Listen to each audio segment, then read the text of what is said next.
Oh my goodness. Oh my goodness. I'm sorry. I was on mute. I apologize. I think the quail did it. Lachlan, I just set up the brooder, so the quail have all come in to the brooder. And they are, they're hiding right now because they're trying to get warm under the brooder. So I have just a little bit of water there because I don't want them to get wet and get sick. Paper towels down. Their food. I would normally not use that for food, but I don't really care right now because I can't find what I wanted to use, and the other thing that I have is too big for them. So the quail are all in here, and I may or may not be able to.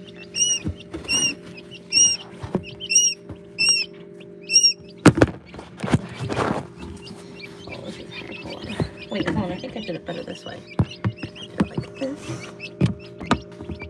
Okay. You probably can't hear me so well now, but there are the quail in there. There are 10 quail.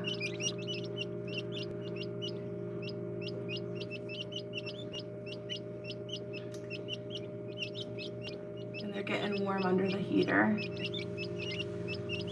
And then you'll probably see them eat.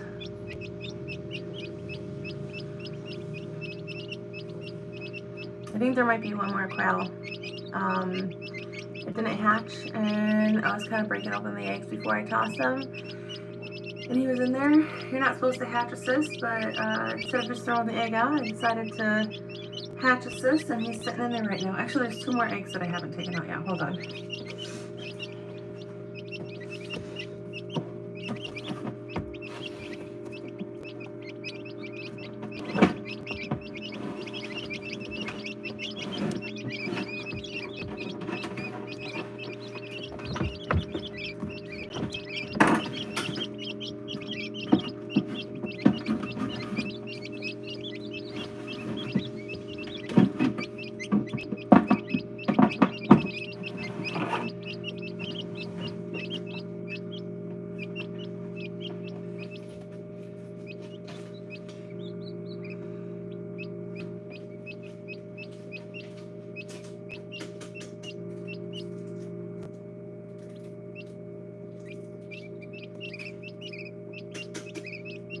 Next egg's a dud.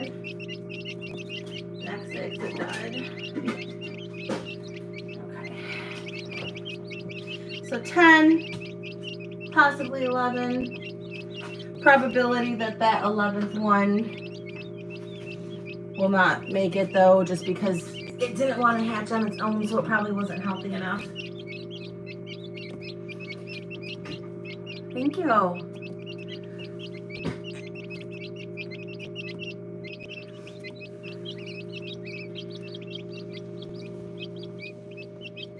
I feel like you just can't see them super well though. Yes, little babies. I just moved them into the brooder. I was saying here, my mother-in-law will be coming over tomorrow, and she's probably gonna lose her mind when she comes in here and sees birds in my house, but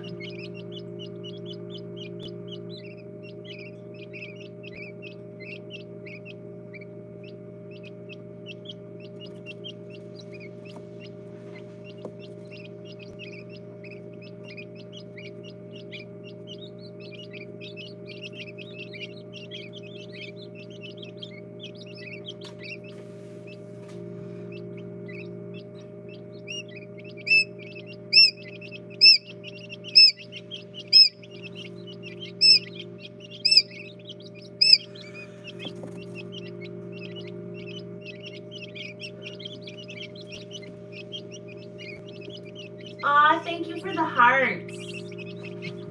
And the emojis, the smiley faces, thank you.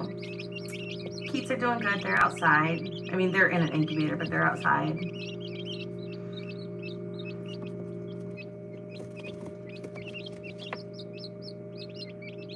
The turkey that hatched is outside in the baby barn, in a grow-up pen with the chicks. It's warm enough now that, I mean, with the other chicks in there and everything, it's fine.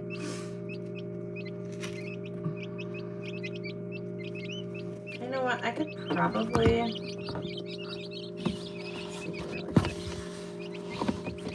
make this a little bit better.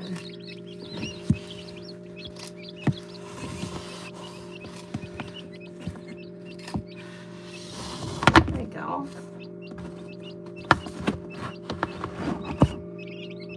You can see them a little bit better.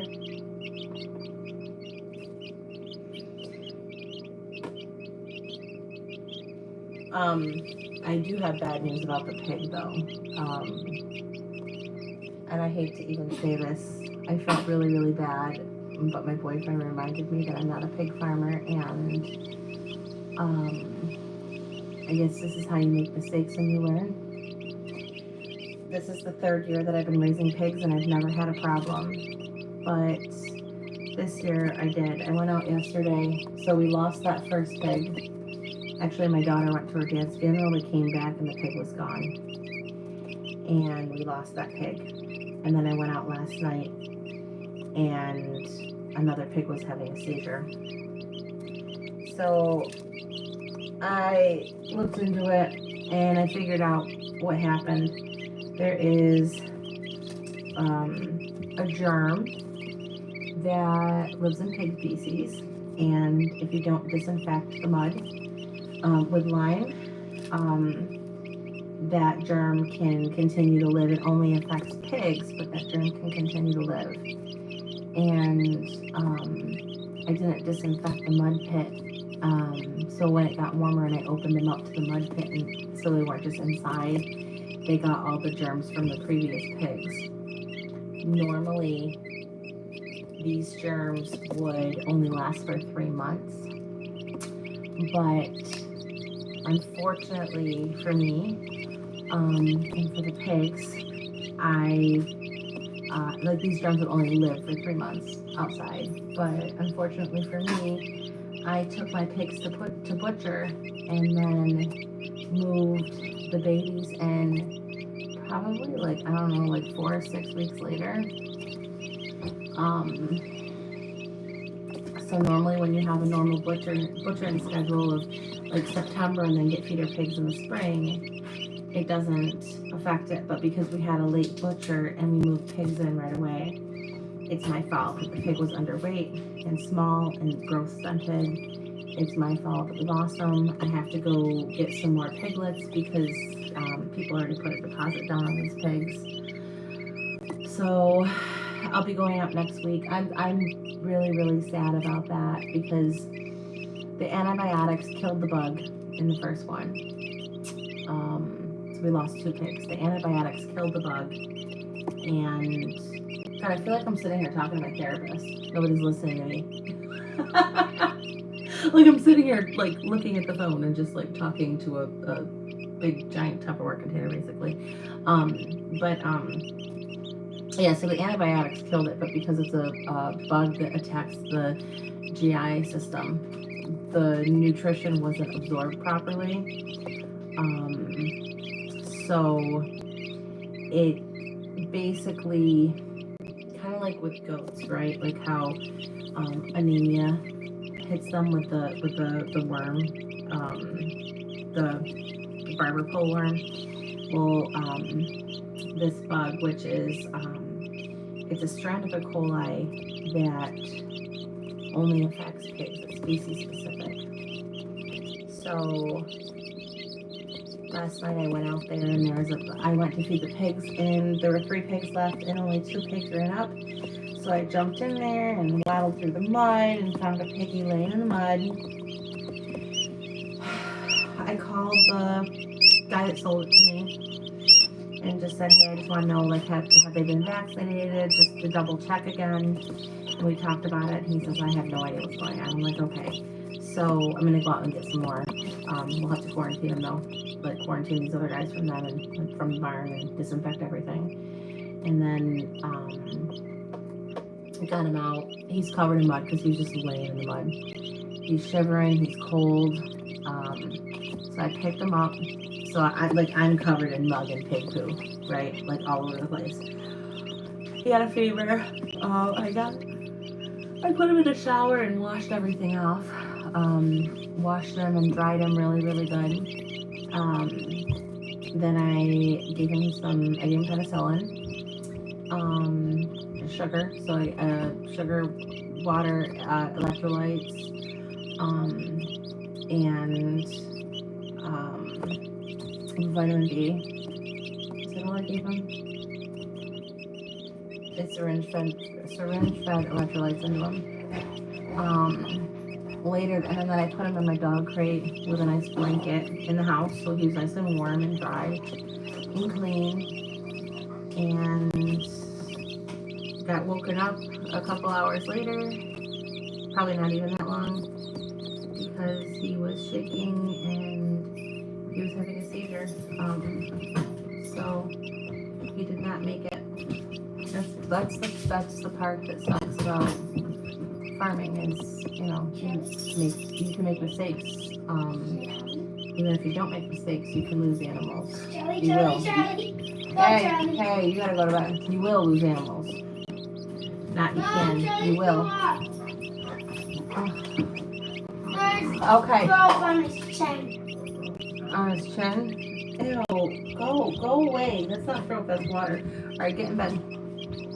His chin's just wet because he was drinking water. No, it's gray. It's like here. And that's his beard. Go to bed. Why are you guys both down here? Yes, you can. You most certainly can. So, you have an adult male pig that just took off. Was he castrated or is he completely intact?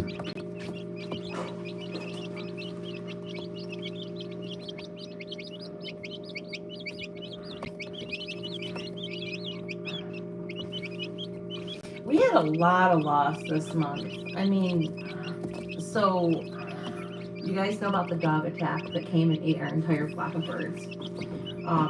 And I guess we're gonna have to upgrade things because people just posted a bear that was seen like one door down from my house. So there's a little black bear cub that somebody saw running around. So he was intact. And an intact adult, I would be worried that something would happen. The first pig that we got, the piglet took off and it was intact still. I was waiting for my vet to get back from vacation. I will not do that procedure by myself. And I believe in anesthesia for it to be done. So I was waiting for the vet for me to be able to take him to the vet. And he snuck out and he took off. And I wasn't home. My daughter called me and told me that everybody was chasing a pig in the road and was it ours. And it was. There were cops chasing the pig. Everybody was pulling over and chasing the pig. And if you guys know about pigs, you can't chase them, they will run. So he did come back, but I was nervous that we were going to have like a wild boar problem that I started. I mean, it probably would have been more likely that he would have gotten me in, but he came back. Probably a good thing. If he didn't come back, I don't think I'd ever have done pigs. And I like doing them. I'm just very, very upset that I didn't disinfect between the old pigs and the new pigs good enough, and I caused the problem. Yeah, so we lost our entire flock, all the Sebastopol geese. We lost the chickens and the ducks. We had one Pekin duck that was left, and I did go get 3 more. And then I've got my meat chickens, which at some point in time, I need to find time to do them. Today was a prom photo shoot with my goats. If you didn't see that, make sure you go look at it, because that was fun. So I didn't get to do that today. Just trying to look and see how many people are watching. 3, okay. Okay, so then,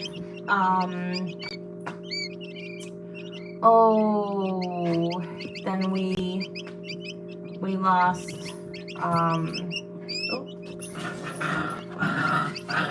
Then we lost 2 piglets. But actually, the biggest loss that we had was not a farm animal. The biggest loss that we had last Tuesday, so a week and a couple of days ago, my daughter's father overdosed on fentanyl, and my daughter lost her father. So Saturday we had to, he's my ex-husband, but I mean, I still cared about him. His girlfriend told me at the funeral that,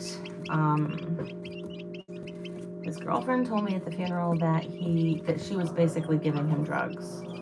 She would sit there and watch him take them so that she could Narcan him and bring him back. And that night he told her that he wanted to do it, and she said, I'm going to bed. And her 12-year-old daughter found him laying on the ground, gone, which is traumatizing for everyone. And I'm trying to find it in myself to forgive her, because, you know, she didn't do it intentionally. But considering that he had just gotten clean and he had no job and he had no car,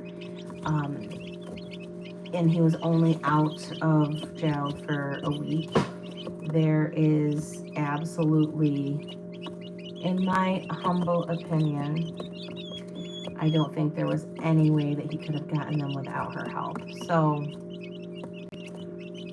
especially since she knew, and she's an RN, by the way. She's a nurse. So I was trying to find it really in myself to find forgiveness. He was going to marry this girl, you know, but I think that a nurse should know better. He was cool, stuck around a bit. Back the next morning, he went missing. He also let out the 2 babies, so we were chasing pigs. Did you get all the pigs? Yeah. Okay, would you find fault in the person that was doing that? I mean, I don't know, like, I'm not about that lifestyle. I've never done that kind of stuff. The only experience that I have had with it were the years that I was married to Sean. I would take him up to the methadone clinic every day for him to get his medicine, because he was on methadone management treatment. I would, we're just gonna walk through the water, huh? When we broke up, after we broke up, I kicked him out. So actually, like, the day that I bought the house, so we bought a house together, and I'm not gonna go over a lot of stuff, but when we bought the house together, it was me that was buying it, really, which made me a huge enabler, because I had to keep his credit good. So no matter what he did, I had to fix it. There were no natural consequences for him, because we were married, so whatever he did would affect me. And I mean, there were some wild things that happened. So I guess I'm safe talking here too, because nobody that knows him is ever gonna watch this, especially a replay. So we went to sign on the house, and we went in. He saw a metal detector in the building that we had to go meet the lawyers, and I saw him run back and ditch a needle somewhere. I was mortified, because that's not the kind of person that I want to be with. And I had told him that he had to be clean before we moved in the house, or he was never getting a key. So when we signed the paperwork, he was totally out of it. He didn't even know the address of the house after we bought it. Like, I ended up having to tell him later. He wouldn't even know where I lived if I'd never told him. But we signed the paperwork, and then I gave him like $100 or something, 200, I don't remember. Dropped him off at his friend's house, who also has passed from fentanyl, by the way, like last year or the year before.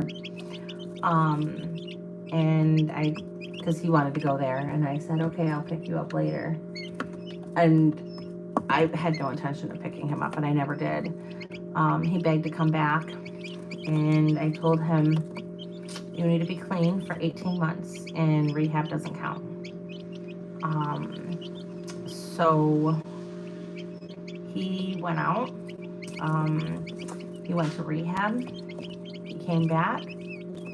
He did some physical things that I'm not going to get into because I don't want to speak badly of him, but it did result in a restraining order. And then 2 years ago, we were going through a divorce, like our official divorce. And he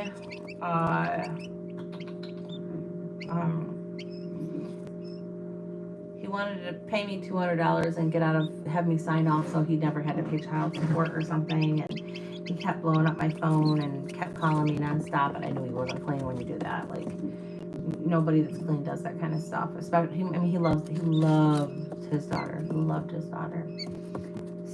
So I talked to his probation officer, and they said his girlfriend's bad news. The only way that he's ever going to get clean and be there for your kid is if you put him in jail. His PO said, please violate him for me, because everything that he's done is going to take me so long to violate him on.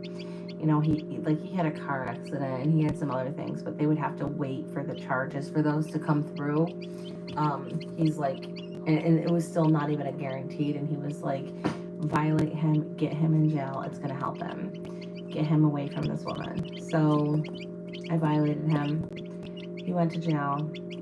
He had twins born. They let him out of jail. They put him back in jail. He was in jail for another 8 months. So he missed his kid's birth, which I do feel really bad about that. But I mean, that wasn't my intention. And the twins were not mine, by the way. They're the girlfriend's. And he got out, and the day that he got out, his girlfriend took him to a hotel room for 2 nights and had somebody else watch all the kids. And then a week from when he got out, so it was the day after Memorial Day,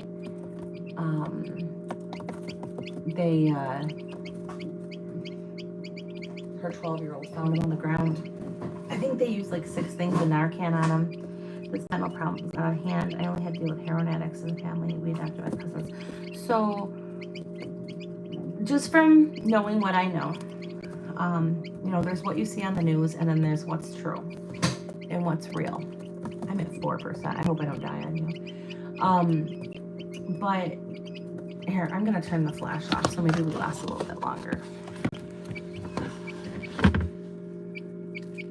Okay. So, just from knowing what's on the news here, or seeing what's on the news and being in the little bit of the know that I'm in. I mean, like, I'm not an addict and I don't hang out with addicts, but I was married to one, so I have a little bit of experience in it. Because he did communicate with me, and he did try. It's not like he was just trying to hide everything from me. I mean, I guess he did, but he would end up telling the truth too. He was a good dude, and he tried. The news tells you a different story. The news will tell you that fentanyl they're putting it in marijuana. They're putting it in other drugs. They're putting fentanyl in these things. From what I understand, because I did look it up, it does not last in anything that is burnt. So if you put it in like anything that you smoke, it doesn't do anything. It burns off before, kind of like how alcohol cooks off, right? It burns off before it can get in your body. They do put it in some drugs that you do not smoke to make them stronger and probably to cheap out on them. And then there are other people like my ex-husband who shoot fentanyl straight. And I think that is the majority of the problem. It's hard to find actual heroin nowadays. The majority of what you find is fentanyl. It's cheaper, it's stronger, you know, more bang for your buck, I guess. So that's the real fentanyl problem, is that there are the addicts that are out there, they are not out there just accidentally getting stuck with something or accidentally taking something that they didn't know. The majority of them that are overdosing on fentanyl are doing that because they bought fentanyl because it was cheaper and more accessible. So, I mean, you know, nobody wants to admit that. When he first told me, I said something to him about using heroin, and he just laughed at me. This is years ago, mind you. And he was like, that's not what it is. I'm like, what is it? This is fentanyl. I'm like, that's the stuff that kills people. Like, why are you doing that? You know? Like, no. Then after we broke up and I sent him to a rehab, I paid for him to go to a rehab. He got clean until he wasn't. But it is a death sentence. Using this stuff is a death sentence. It only takes one more time. And that's what I keep saying. It only takes one more time. It is a death sentence. You don't know when that one more time is going to be.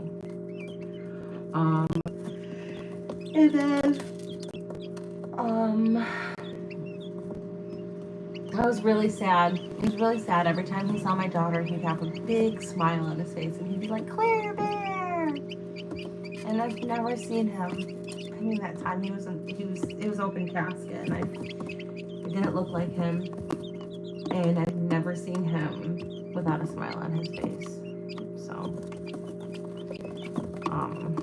yeah, I wish that we could get this fentanyl problem under control. There is, and I'm actually working with the mayor on this. I'm meeting with the mayor, I should say. I've told the mayor about it, and he's interested. There is a nonprofit organization that is trying to raise money to start something. It's called the Healing Ranch.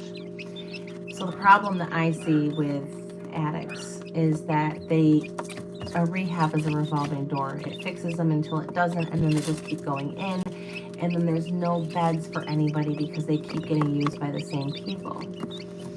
The Healing Ranch is going to be a supportive living facility where they get out of rehab and they go into supportive living. On it, they do the things that you and I do if you're watching this and you're a homesteader. So they make a garden, they maybe hatch quail, they raise chickens, they raise beef. And it teaches them other sustainability skills aside from what they know. It makes them feel good because they're outside. It gives them something to do, keeps them busy.